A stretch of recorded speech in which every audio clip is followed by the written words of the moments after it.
In this video, I'm going to show you how you can resize individual images in Adobe Photoshop 2020. So let's open up the program and let's create a new project.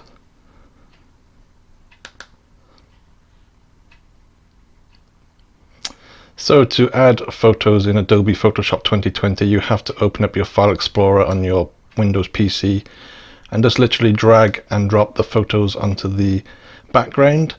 And once you do, you can notice you can resize this image quite easily by dragging on the tabs in the corners or on the sides, which is quite simple. If you want to add another image, you have to click on the Move tool and then go back to your File Explorer, and you can drag another one into the same workspace, and again you can resize it and move it around. And then if you click on the Move tool again, you'll notice that there's no option to resize either image. There's no tabs in the corners whatsoever, so it's quite a simple fix. Right on the top toolbar up here, you can see here it says Show Transform Controls, and all you have to do is put a little tick in the box, and you can see straight away that the tabs reappear, and you can resize the photos or your images quite simply. Again, just select the Move tool to go over to a new image, and again you can resize this one by just dragging on the corners.